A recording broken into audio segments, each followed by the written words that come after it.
ఉగాది అనగానే మనకు గుర్తుకు వచ్చేది ఉగాది పచ్చడి. 6 రుచుల కలయికతో చేసే ఈ పచ్చడి ఆరోగ్యానికి చాలా మంచిది.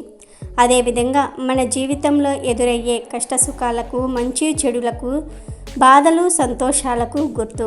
ఉగాది రోజు అందరూ కూడా సూర్యోదయం కన్నా ముందుగా నిద్రలేచి తలస్నానం చేసి ముందుగా ఉగాది పచ్చడి పిండి వంటలు చేసి దేవుడికి నైవేద్యం పెట్టి ఆ తర్వాత ముందుగా ఉగాది పచ్చడిని సేవించి ఆ తరువాత అల్పాహారం లేదా పిండి వంటలను తింటూ ఉంటారు.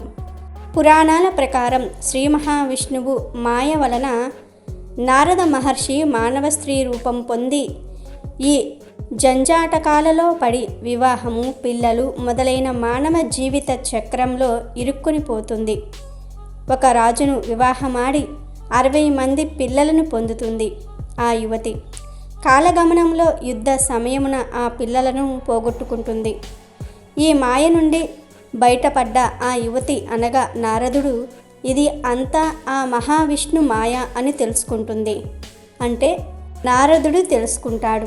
ఆ 60 మంది కుమారులకు గుర్తుగా 60 తెలుగు సంవత్సరాలు వారి పేర్లతో సార్థకమవుతాయని శ్రీ మహావిష్ణువు అనుగ్రహించారని పురాణాలలో చెప్పబడుతుంది. విష్ణువుకు యుగాది అను పేరు కూడా ఉంది. దానిని మనం విష్ణు సహస్రనామంలో చూడవచ్చు. యుగాది కృత్ అంటే యుగాలను సృష్టించేవాడు. యుగవర్తో అనగా యుగములను పునరావృతం చేయువాడు. హిందూ సాంప్రదాయం ప్రకారం తెలుగు సంవత్సరాది ఉగాది నాడు మొదలవుతుంది. యుగమునకు ఆది అనగా మొదలు అని అర్థము. జ్యోతిష్య శాస్త్రం ప్రకారం చైత్రమాసంలోని పూర్ణ చంద్రోదయ రోజున శ్రీకృష్ణుడు నిర్యాణం చెందినాడని ఆ రోజునే కలియుగ ఆరంభంగా పరిగణించారు. ఆ విధంగా కలియుగం ఆరంభం అయినది అని భావము. ఉగాది తెలుగువారి పండుగ. ఆది అనే పదం మొదలు అనే అర్థాన్ని తెలియజేస్తుంది. ఉగము అనగా సంవత్సరము, జంట అని అర్థం. ఉత్తరాయణము, దక్షిణాయనము అనే జంటతో కూడిన సంవత్సరానికి ఉగము అని పేరు. ఉగమునకు ఆదిగా ఉగాదిని జరుపుకుంటూ ఉన్నాము. బ్రహ్మదేవుడు చైత్రశుద్ధ పాడ్యమి నాడే సృష్టిని ప్రారంభించాడని పురాణాలు చెప్తూ ఉన్నాయి. తెలుగువారి సృష్ట్యాదిని ఉగాది పండుగగా జరుపుకుంటూ ఉన్నారు. జ్యోతిష్య శాస్త్రం ఆధారంగా ప్రకృతిలో మంచి పరిణామం ఆధారంగా జరుపుకునే పండుగ ఇది. మనకు మనమే క్యాలెండర్ మారింది అనుకుని ఉత్సవాలు జరుపుకునే పండుగ కాదు ఇది. ఇక్కడ సంవత్సరం మార్పు అనేది ప్రకృతిలో కనిపిస్తూ ఉంటుంది. భౌగోళికంగాను జ్యోతిష్యపరంగాను గోచరిస్తూ ఉంటుంది. తెలుగువాడి పండుగ ఉగాది అంటే వసంత శోభ మనసులో మెలుగుతుంది. ఋతువులలో రాజు అయినటువంటి వసంత ఋతువుతో ప్రారంభం అవుతోంది. చిగురించటం సృష్టికి మొదలు, రాలిపోవటం అనే శిశిరం ఆఖరు. చాంద్రమానం ప్రకారం జరుపుకునే పండుగ ఇది. ఇక్కడి నుంచి వసంత నవరాత్రులు ప్రారంభం అవుతాయి. ఉపాసనా పరంగా ఇది అద్భుతమైన సమయం. భారతీయుల యొక్క ప్రతి పర్వదినం ఔచిత్యవంతంగా ఉంటుంది. ఇంత విశిష్టత కలిగిన ఉగాది రోజున లేదా ఉగాదిలోపు వంటగదిలో ఉండే ఈ వస్తువులను వెంటనే తీసి బయటపడేయండి.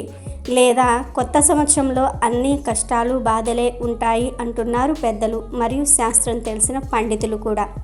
వంటగదిలో ఇవి అనగా ఈ 2 వస్తువులు ఉంటే మీ ఇంట్లో దరిద్రం, అప్పులు, కష్టాలు మీ వెంటే నీడలా ఉంటాయని, ఇంట్లో పైసా కూడా మిగలదని పెద్దలు అంటూ ఉన్నారు.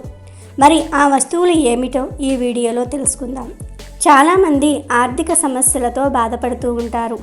వాళ్ళ యొక్క డబ్బు సమస్యలకు ముఖ్య కారణం ఇంట్లో ఆడవారు వంటగది విషయంలో చేసే పొరపాట్లే. వంటగది విషయంలో ఆడవారు చేసే ఈ తప్పుల వల్లే లక్ష్మీదేవి ఇల్లు విడిచి వెళ్ళిపోతుంది. మరి వంటగది విషయంలో ఆడవాళ్ళు చేసే ఆ పొరపాట్లు ఏంటి? వంటగదిలో ఉండకూడని ఆ వస్తువులు ఏమిటి అంటే, వంటగదిని ఆడవాళ్ళు ఎల్లప్పుడూ కూడా శుభ్రంగా ఉంచుకోవాలి.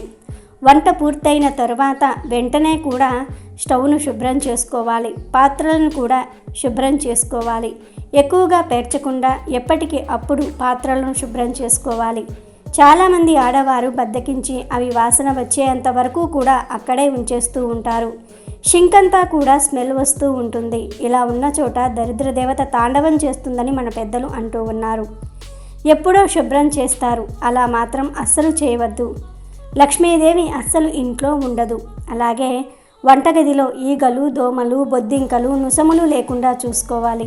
ఇవి వంటగదిలో ఉంటే దరిద్ర దేవత ఇంట్లో ఉన్నట్లే, దరిద్ర దేవత ఇంట్లో తాండవం చేస్తున్నట్లే. కాబట్టి వంటగదిని ఎప్పుడూ కూడా శుభ్రంగా ఉంచుకోవడానికి ప్రయత్నించండి. అలాగే పురుగు పట్టిన పిండి పదార్థాలను, తినుబండారాలను, స్మెల్ వచ్చే ఆహార పదార్థాలను, పప్పు ధాన్యాలను, రవ్వలను, పిండ్లను బయటపడేయండి. వంటగదిలో బూజులు లేకుండా చూసుకోండి. కనీసం ఈ సంవత్సరం ముగిసిపోయింది. కొత్త సంవత్సరంలో అయినా సరే వంటగది విషయంలో ఇప్పుడు మనం చెప్పుకున్న ఈ నియమాలను పాటించండి. అదేవిధంగా చాలామంది ఇళ్లల్లో వంటగదిలో పోపుల దినుసుల్లో పురుగులు పట్టి ఉంటాయి. ఈ పని అస్సలు చేయవద్దు. ఆ పోపుల డబ్బాను ఎప్పుడూ కూడా మంచి సువాసన వచ్చే విధంగా ఎప్పుడూ కూడా శుభ్రంగా ఉంచుకోవాలి. కనీసం ఈ ఉగాది లోపైనా సరే లేదా ఉగాది రోజైనా సరే మీ పోపుల డబ్బాను శుభ్రంగా ఉంచుకోండి. పోపుల డబ్బాల్లో పురుగులు ఏమైనా పట్టాయేమో చూసుకోండి. ఇంట్లో ఏమైనా పురుగు పట్టిన బియ్యం కానీ పదార్థాలు కానీ ఉంటే వెంటనే తీసి బయటపడేయండి. వంటగది విషయంలో ఈ నియమాలను పాటించి మంచి ఫలితాలను పొందవచ్చు. కనీసం ఈ ఉగాది లోపు లేదా ఉగాది రోజుకు అయినా సరే ఇప్పుడు మనం చెప్పుకున్న వంటగది విషయంలో ఇప్పుడు మనం చెప్పుకున్న ఈ నియమాలను పాటించినట్లయితే మీ ఇంట్లో ఆరోగ్యంతో పాటు లక్ష్మీదేవి తాండవం చేస్తుంది. ప్రకృతిలోని మార్పులకు అనుగుణంగా మనం ఈ పర్వాలను చేసుకుంటూ ఉంటాము. నింబ భక్షణం అనే ప్రసాదాన్ని తీసుకుంటూ ఉంటాం. నింబ అనగా వేప. ఆ సమయంలో వచ్చిన కొత్త చిగుర్లు షట్రుచులను మేళవింప చేసుకొని పచ్చడిగా తీసుకుంటూ ఉంటాం. షట్రుతు సంకేతమైన షట్రుచుల సమ్మేళనం ఉగాది పచ్చడి. ఇందులో దైవీ వృక్షముల యొక్క సారమున్నది. మామిడి, వేప, బెల్లం అనేవి 3 దేవతా ద్రవ్యములు. అభ్యంగన స్నానము చేసి నూతన వస్త్రముల ధారణ చేసి భగవదారాధన చేసి గుమ్మాలకు మామిడాకుల తోరణాలు కట్టి గడపలకు పసుపు కుంకుమలు పెట్టి దీపారాధన చేసి భారతీయులు శుభాకాంక్షలు చెప్పే తీరులో పవిత్రత ఉంది. కాబట్టి ఆ వాతావరణం నుంచి వచ్చే కోరిక తప్పకుండా ఫలిస్తుంది. కనుక భారతీయుడు శుభాకాంక్షలు చెప్పటంలో ఒక సార్థకత ఉంది. మన జీవితంలోని ఎగుడు దిగుడులను కూడా మనం సమానంగా తీసుకోవాలని తెలిపేదే ఉగాది పచ్చడి. తీపి, వగరు, పులుపు, చేదు, ఉప్పు, కారం కలగలిసినదే ఉగాది పచ్చడి. జీవితం కూడా అంతే. అన్నిటినీ ఆస్వాదించినప్పుడే సంతోషంగా ఉంటాము. ఉగాది భావాన్ని తెలిపేది ఉగాది పచ్చడి. షట్రుచుల సమ్మేళనంగా చేసే ఈ పచ్చడి జీవితంలో జరిగే వివిధ అనుభవాలకు ప్రతీక. జీవితం అన్ని అనుభవములు కలిగినదైతేనే అర్థవంతం అని చెప్పే భావం ఇమిడి ఉంది. పచ్చడిలో ఉండే ఒక్కొక్క పదార్థం ఒక్కొక్క భావానికి, అనుభవానికి ప్రతీక. బెల్లం తీపి ఆనందానికి సంకేతం. ఉప్పు జీవితంలో ఉత్సాహము, రుచికి సంకేతం. వేప పువ్వు చేదు, బాధ కలిగించే అనుభవాలు. చింతపండు పులుపు, నేర్పుగా వ్యవహరించవలసిన పరిస్థితులు. పచ్చి మామిడి ముక్కలు, పులుపు, కొత్త సవాళ్ళు. మిరప పొడి, కారం సహనం కోల్పోయేటట్టు చేసే పరిస్థితులు. ఉగాది రోజు ప్రొద్దున్నే ఇంటి ఆడవారు పచ్చడి తయారు చేసి దేవునికి నైవేద్యంగా పెడతారు. ఇంట్లో వారంతా స్నానం చేసి కొత్త బట్టలు కట్టుకుని పడగడుపున ఉగాది పచ్చడి తిని తర్వాత అల్పాహారం తీసుకుంటారు. ఆ రకంగా తమ జీవితాలు అన్ని భావాల మిశ్రమంగా ఉండాలని ఆకాంక్షిస్తూ ఉంటారు. Thank you for watching our video. Please do subscribe and like the video.